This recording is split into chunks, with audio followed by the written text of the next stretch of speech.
We off? 30 seconds of carefree bliss. Oof, like wind in your hair carefree. Oh, like using Clorox Disinfecting All-Purpose Cleaner in the home carefree. Yes! Like dog slobbing on the coffee table and cleaning it with Clorox Carefree. He's on a roll now. Spit toothpaste on the faucet. You got it. You got it. Peanut butter on the light switch. Oh, spritz, spritz. Spritz, spritz. Clorox, man. Clean feels good. Okay, we're back. Use as directed.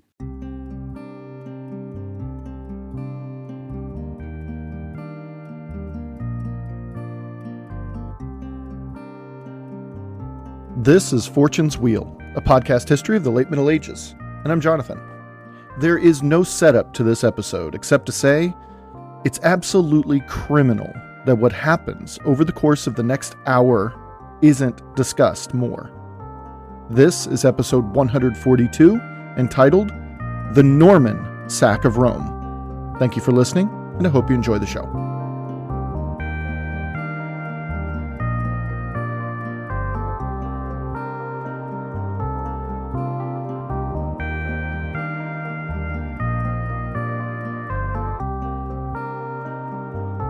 In our latest Patreon supporting listeners episode entitled The Book of Alexius Chapter 8, The Wolf's Mouth, we learned in great detail the goings-on of Bohemond as he fought battle after battle against Emperor Alexius I in modern-day Greece. This relationship between the two will be intricately interwoven into the fabric of things to come, but in that episode we see their first conflicts with one another. I encourage everyone to head over to Patreon to check it out.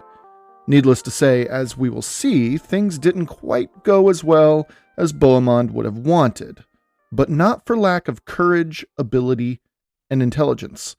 I mean, he was up against one of the cleverest and most resourceful military leaders of the entire Middle Ages. That said, this episode is a bit of a downer, so let's open it up with some good news, shall we?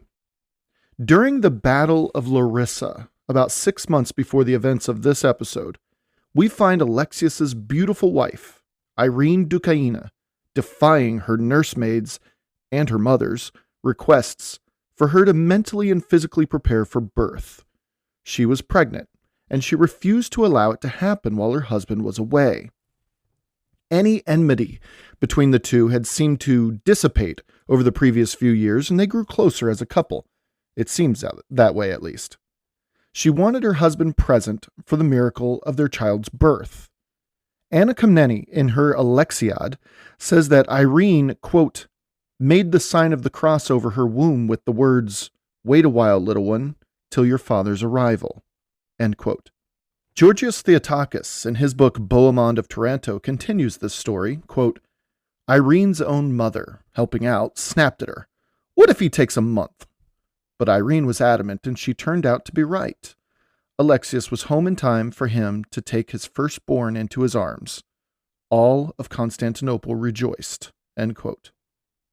Nothing, and I mean nothing, is more inspiring than the birth of a new child. This child, born on December 3rd, 1084, would go on to tell the story of her father like no one else could. She would live to the ripe old age of 70 years old, and she would compile the stories of her heroic father, the progenitor of an entire dynasty of Eastern Roman emperors, arguably the last great dynasty in Roman history, into one single tome called the Alexiad.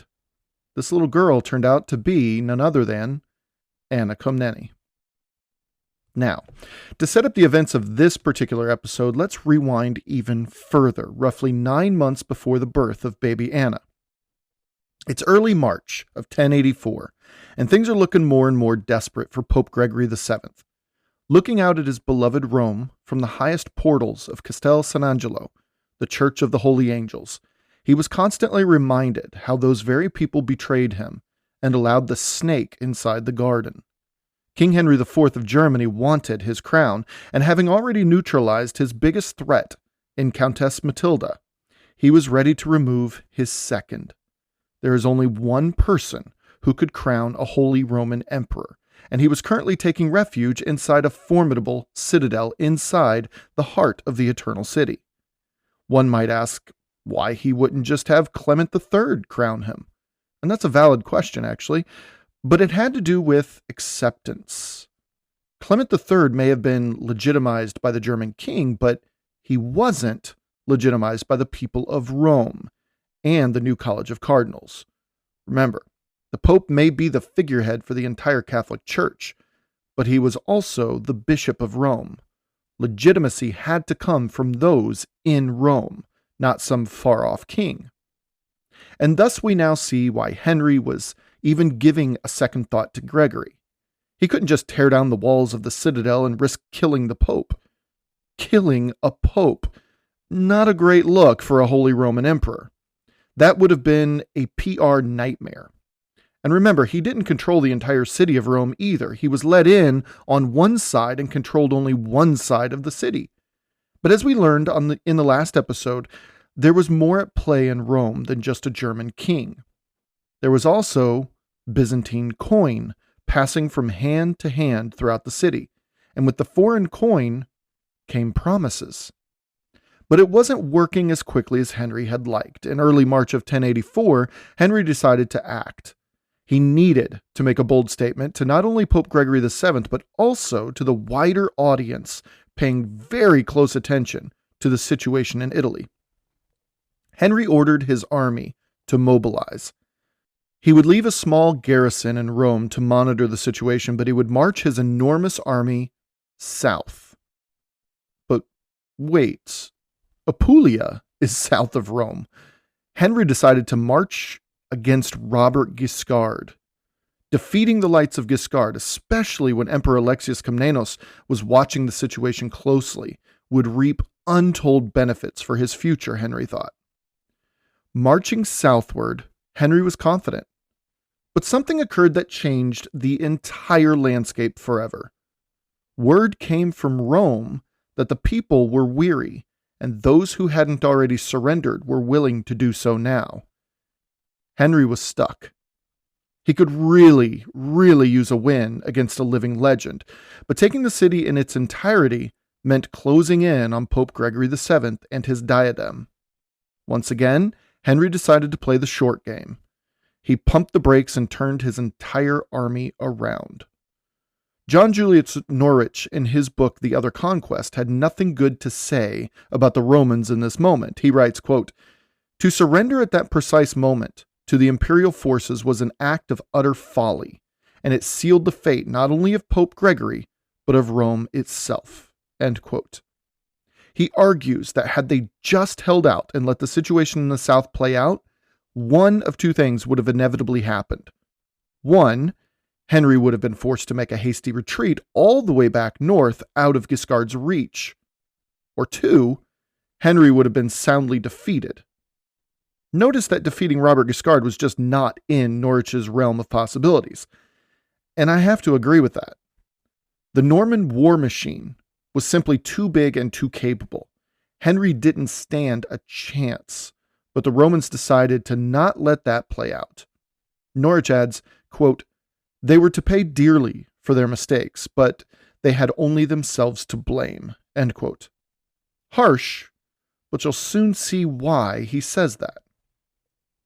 Either way, Henry couldn't pass up the opportunity to take Rome in its entirety, so he hurried back north.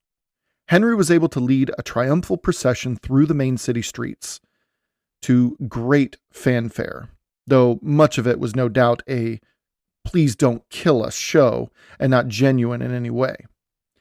Beside him was his wife, Queen Berta of Turin, and his choice for Pope, Clement III. Things were all lining up for Henry on that day being March 21st, 1084. Now, just 3 days later, Henry tore down the last remaining obstacle in his way to becoming emperor. See, during a council he convened himself, consisting mainly of pro-Henry Lombard bishops. During this council, Pope Gregory VII was officially deposed, and Clement III was formally declared the new pope. This was Palm Sunday, March 24th, 1084. Now, just 1 week later, on Easter Sunday, March 31st, 1084, Pope Clement III, in a lavish ceremony that spared no expense, placed the imperial diadem upon Henry's head. In St. Peter's Basilica in modern-day Vatican City, just a 10-minute walk straight down the street to where Pope Gregory VII was still hiding out, King Henry IV of Germany became Holy Roman Emperor Henry IV. His wife Berta was also officially named the new empress. Now, luckily for Gregory, there were still small parts of Rome remaining loyal to him, but the walls were certainly closing in on everyone. The Celian and Palatine Hills sections of the city still rejected the recent coronations because they were both controlled by Gregory's nephew, Rusticus. His own family, the powerful Pierleoni family, still held the section on and around Tiber Island. Another ally was the family controlling the capital neighborhood, but again, the walls were quickly closing in on them all. Now, Gregory, at his wits' end, sent a small group of cardinal bishops south to see where the heck Guiscard was. Well, Guiscard was currently dealing with his rebellious nephew again, this time backed by copious amounts of Byzantine coin, and he was in absolutely no mood for what the bishops were about to tell him. He was already miffed beyond belief that he was drawn away from his greatest conquest to date across the Adriatic. But the bishops came and they relayed the most recent happenings in Rome. Norwich writes, quote, "When Robert heard of the Romans' surrender, he needed no further persuading." End quote. The horrible news for Guiscard came with equally horrible news for Henry.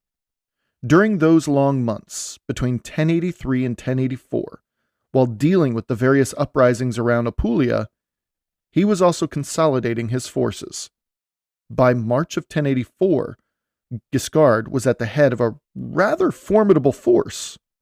Throughout April, Guiscard called them all to his side, which amounted to what William of Apulia considered to be 6,000 mounted knights and 30,000 infantry. This may sound a bit too big to be true, and it very well may be, but the sentiment is true by all accounts. It was a pretty massive army by Guiscard's standards, who was so used to doing so much with so little in his career. North they marched in early May of 1084. A couple weeks earlier, Guiscard sent the longtime negotiator, Abbot Desiderius of Monte Cassino, to Rome to send a message to Gregory that help was finally on the way. The thing was that Abbot Desiderius was always sitting the fence. That's what a good mediator does, I suppose, and this neutrality also prompted him to inform Emperor Henry IV of Guiscard's impending arrival, too.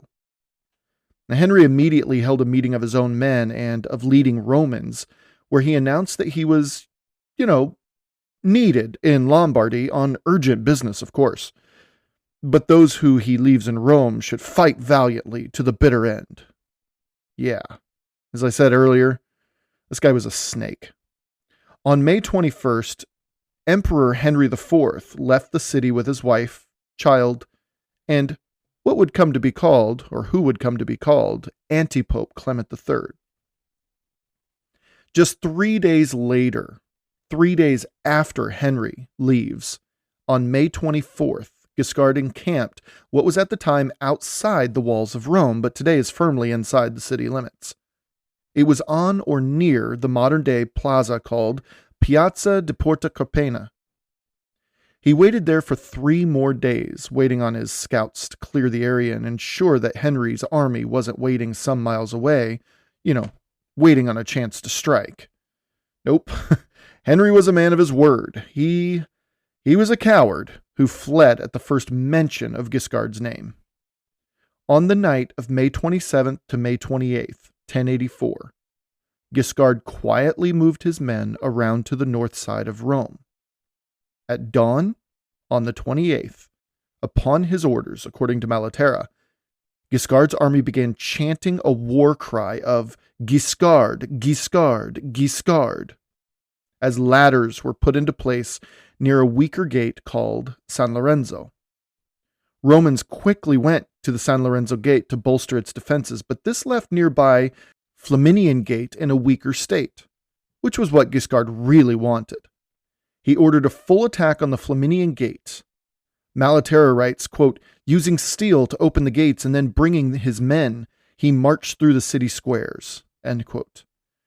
Now, they quickly made their ways through the city, and those same Romans who had just turned their backs on any Norman relief were now tasked with defending their homes from those same Normans.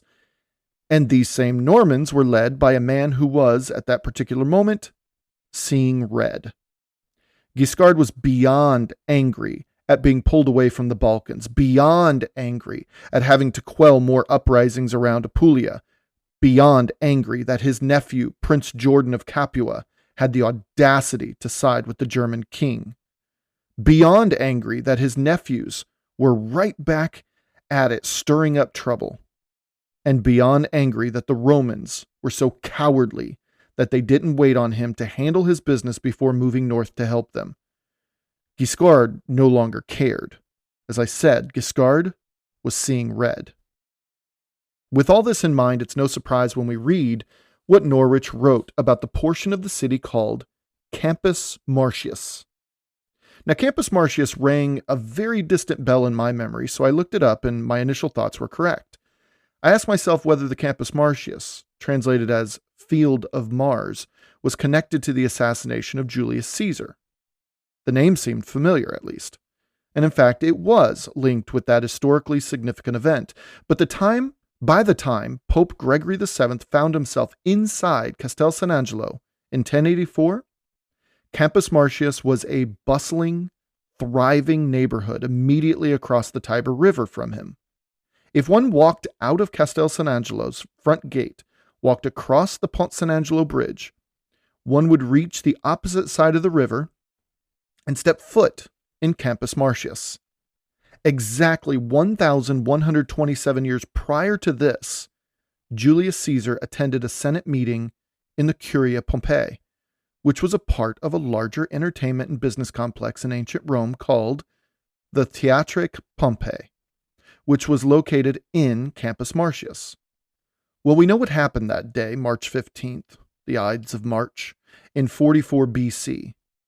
Now fast forward 1,127 years, and Norwich tells us that in Guiscard's rage, he allowed the entire Campus Martius section of Rome be set ablaze. Norwich called the area, quote-unquote, a blazing holocaust. If you remember from the last episode, we talked about this entire area.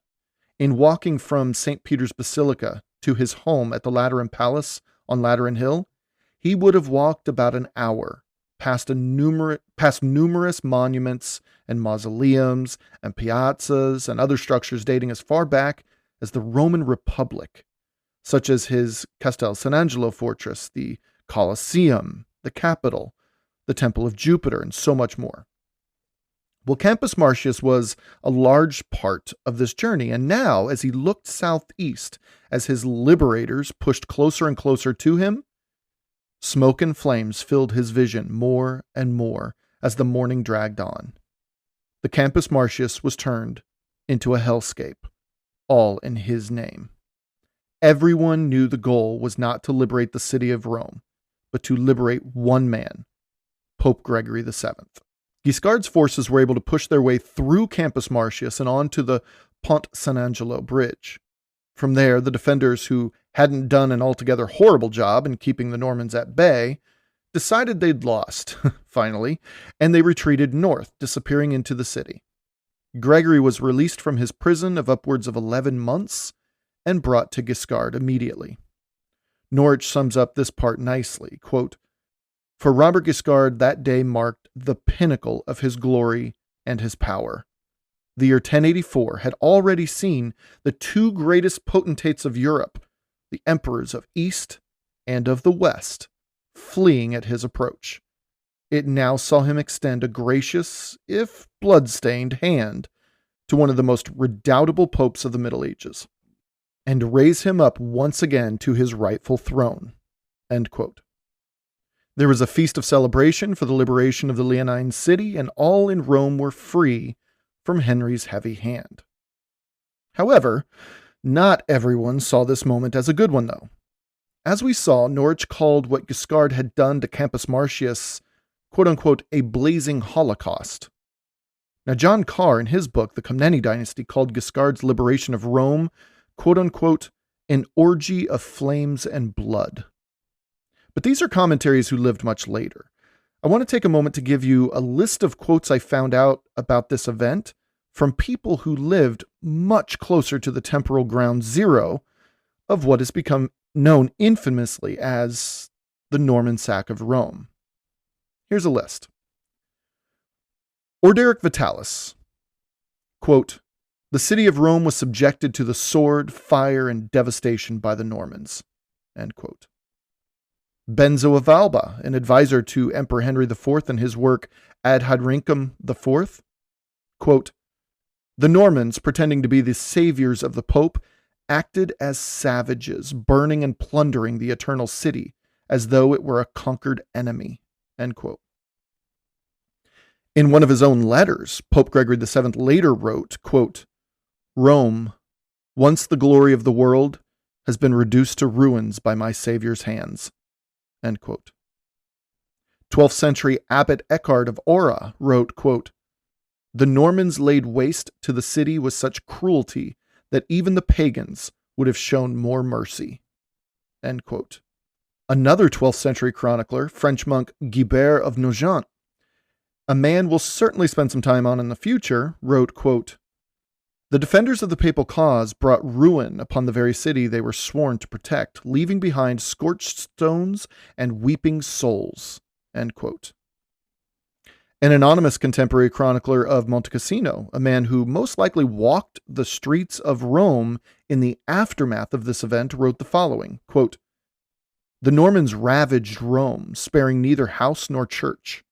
The flames they lit danced through the city as cries of women and children rose to the heavens, end quote. Another contemporary who probably saw the devastation firsthand, Paul of Bernried, a supporter of Gregor VII, once wrote, quote, though the city suffered greatly, it was necessary to save the Holy Father from the clutches of the emperor. Rome may burn, but the soul of Christendom must be preserved, end quote. A monk who probably walked alongside Amadis of Monte Cassino as they both hailed from the same monastery, this guy's name was Leo Marsicanus, once wrote in his Chronica Monasterii Cassinensis, quote, no corner of Rome was left untouched by fire or pillage. Robert Guiscard's men, in their frenzy, turned sacred altars into scenes of carnage, end quote. Yeah, it just keeps going, doesn't it?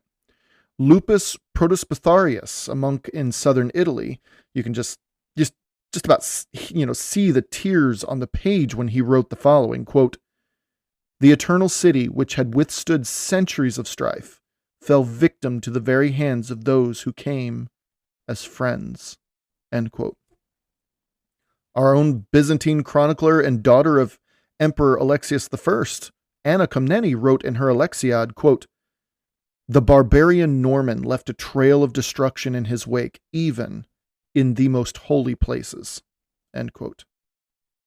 And finally, here's chronicler William of Apulia, a Norman monk, Robert Guiscard's own biographer, writing in the 1090s, was even forced to admit to Guiscard's crimes in Rome in his own Gesta Roberti Guiscardi, amounting in my estimation to be the worst of all these commentaries due to the fact that it's from his own biographer, his own cheerleader for future generations. Well, William of Apulia wrote this of Guiscard's sack of Rome, quote, Guiscard's sword brought both glory and ruin, for in saving Gregory, he left Rome in ashes, end quote. Robert Guiscard's sack of Rome in 1084 is one of the most devastating moments of the Middle Ages, as it showed that the mightiest conquerors of the 11th century not only could be unleashed upon anyone and any place within Christian Europe, but that it would be unleashed upon it at a moment's notice. And then they would hold a celebratory feast of Thanksgiving immediately afterwards. But it wasn't just the Campus Martius that was devastated, as the quotes earlier suggest. It was the entire city that was devastated. I mentioned an anonymous monk from Monte Cassino earlier. He most likely walked the streets alongside famous chronicler Amatus of Monte Cassino, who offered this about the sacking, quote, "Rome was delivered, but not without first being handed over to plunder. The gold of its churches and homes alike filled the coffers of the Normans." End quote. The splendor of imperial Rome, once the center of the world in terms of grandeur and sophistication and wealth, was a far, far cry from that by 1084. It had a fraction of the population, and its once grand structures were crumbling from misuse and disuse. Wealth was dispersed around medieval Europe by this time, and Rome was merely a placeholder for the Latin Church. It still held immense respect in the hearts of those who valued traditions and history. But overall, Rome was nothing. And I stress nothing like it once was. But Rome was still a regional center of commerce, religion, and certainly culture. In terms of Mediterranean population centers, Rome was still in the mix of the higher ups. And being such, it still had held treasures galore. And when these Normans were given free reign over the city after their successful liberation of it, well, you can imagine that the quotes I've just mentioned were most likely pretty accurate. Norwich writes, quote, "To Guiscard's men it offered possibilities of plunder on a scale such as few of them had ever before experienced. They were making the best of it." End quote. And we can't forget that these were not just Normans sacking Rome. Guiscard's army, since the early 1070s, had included large contingents of Muslims from Sicily, and reports of these Muslims raping and pillaging their ways through the streets of Rome seemed to stand out. Norwich writes, quote, "To the Romans, these Saracens were the forces of Antichrist." End quote. Stories of Muslims haunted the dreams of every Christian and Jewish child around the Mediterranean for centuries, and those inside Rome were no stranger to these tales. Norwich continued, quote, "Refractory children were still silenced with gruesome tales of the outrages of the infidel, of their hideous habits and unspeakable appetites, and of their lightning raids when they would sweep down like falcons out of a clear sky, giving no quarter, selling women and girls, and boys too, by their thousands into slavery." End quote. Now, stories of Muslim sack of Rome back in the year 846 were especially impactful, and when in 1084 the children of Rome and the adults who were raised on such nightmare-inducing stories, in 1084 when they saw real Muslims moving through the city freely, these nightmares came to life. At least back in 846, Muslims were kept to the south bank of the Tiber.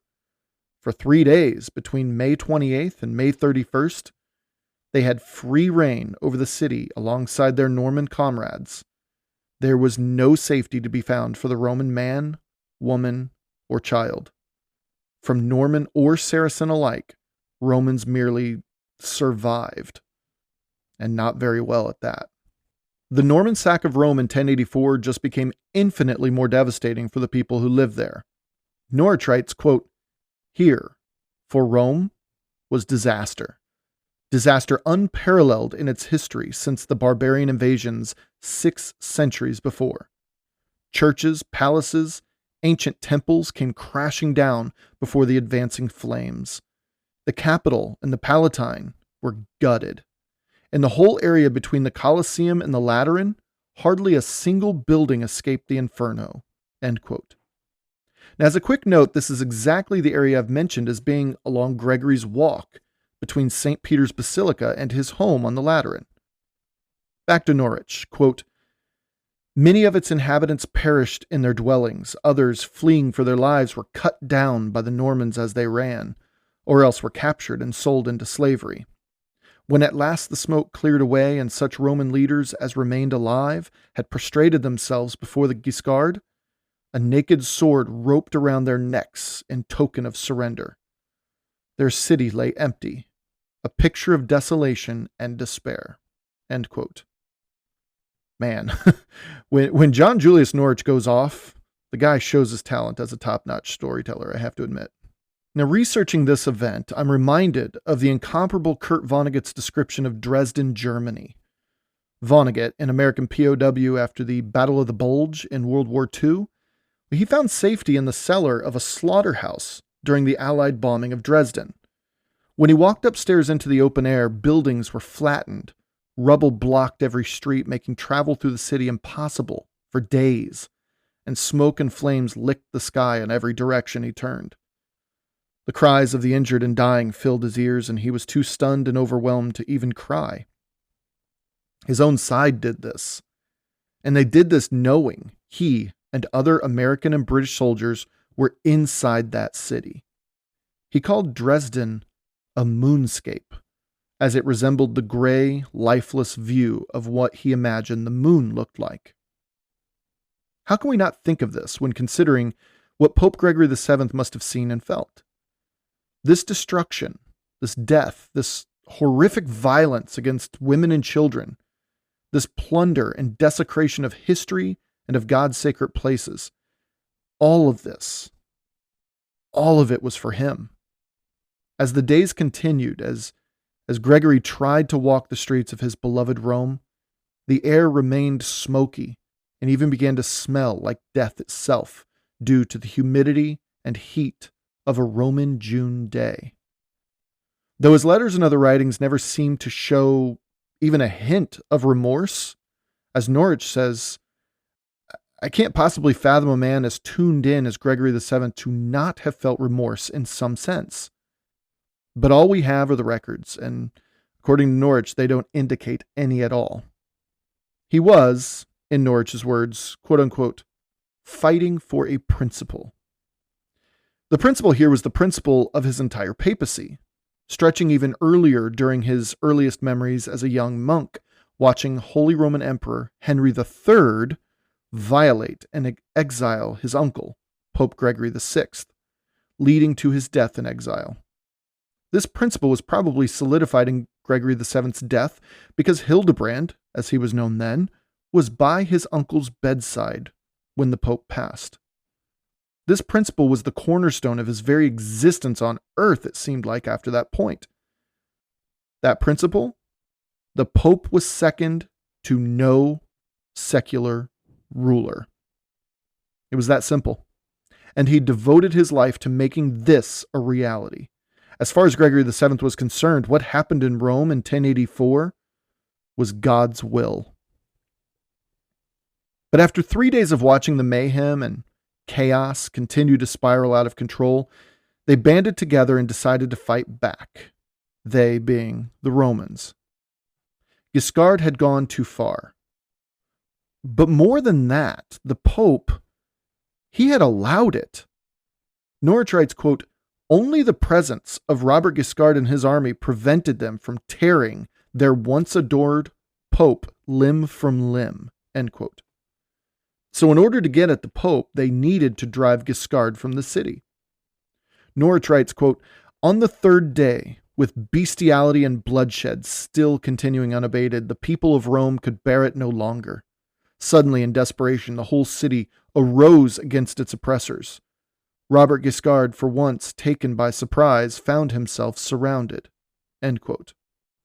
Guiscard had found himself surrounded before, even in a hostile city, but this was something far more dangerous. He couldn't talk his way out of this one, like he'd done in Calabria so many years earlier. No, the Romans were out for blood, and they wouldn't stop until his head, or the head of the Pope, hung on a spike for all to see. But at the very last second, Guiscard's son and heir, Roger Borsa, at the head of 1,000 mounted cavalry, ordered his own men to burst through the crowd with as much deadly force as was necessary. Throwing his dad on a horse, they rode out of Rome as quickly as they could manage. Ordering all Normans and Saracens to retreat out of the city was cleared of the pillagers within a couple hours. However, fierce fighting was seen until the very last of the invading army ran outside. But as Guiscard's men retreated, upon his order, which is recorded by Malaterra, they also set fire to anything and everything left standing, which wasn't much, to be fair. If they were going to be driven out of town, there wouldn't be a town left, as far as they were concerned. With the winds fanning the flames, the attacking Romans were forced to turn back and save what they could, which allowed Guiscard and his forces to slowly creep back into the city and gain a foothold once again. They successfully installed Pope Gregory VII back in the Lateran Palace, and within a couple days, the city, in utter ruins, Romans waved the white flag, albeit very, very reluctantly. They still held intense hatred in their hearts, but they knew that surrendering and suing for peace with the Guiscard was the best move here. Malaterra writes, quote, "They pledged themselves on oath to obey the Pope and the Duke. Our men then retired, and the city was freed from the disastrous presence of its enemies." However, when Guiscard made ready to leave Rome, Gregory was struck by a thought. He would be left here, in Rome, alone with these people. These people hated him now. How safe would he be when his liberator left town? Gregory decided to leave with Guiscard to let his beloved Romans cool off a bit. Pope Gregory VII would spend the rest of his life in Salerno under the protection of Robert Guiscard. Pope Gregory VII would never again return to Rome after he left in mid-June of 1084. I desperately want to end it right here because that's a powerful point. But Malaterra, in my opinion, one-ups this point when he absolutely berates the Roman people for their recent behaviors. So that's what we'll end this episode with. A passage from Malaterra's The Deeds of Count Roger and his brother Duke Robert Guiscard. Malaterra writes, quote, "Rome, you were once warlike and powerful throughout the whole world. Making the necks of the proud bend, you spread over every region. You issued laws and controlled everything with your reigns. Dukes, princes, and emperors trembled before you. The necks of kings were bent, tamed by your thongs. Proud as they were, they could not resist, terrified by your sword. You disposed as you wanted. You deposed proud dukes and princes, making them humble slaves. You ruled through these means, having honest judges, and while you pursued justice, you enjoyed the fruits of prosperity. All the kings on earth sought laws from you. The judgments which you gave remained unchallenged. But now, not long ago, after abandoning this behavior, you are entangled through your wickedness and disgraceful activities. As this wickedness becomes known, you are unhappy and despised. Now nobody fears you, and your people show their backs to everyone. Your weapons are blunted and lack an edge. Your laws are depraved and full of falsehoods. In you every vice flourishes. Self-indulgence, avarice, bad faith, disorder, and the disease of simony increase by leaps and bounds. Everything is for sale. Through you the holy order collapses, and first the flood bursts forth. One pope is not enough. You rejoice in two men so clad. Your loyalty is made more secure by the giving of bribes. While a man hands them out, then you withdraw your forces. You threaten one man with another. Thus you fill your money bags. You spread error throughout the world by fomenting the schism. If your earlier enthusiasm for righteous behavior had not ceased, then no king could have secured a victory over you. Now indeed, it is a Norman knight who defeats and masters you. Does not the sacred presence of the apostles terrify you? Do not the relics of your saints recall you from what you have begun? Once you were a fountain of all praise. Now you are a pit of deceit. Your good character had disappeared and your morality is corrupted. You are devoted to evil practices and there is no shame on your brow. Peter, supreme shepherd, rise up and put an end to such things." End quote. Thanks for listening. Until next time.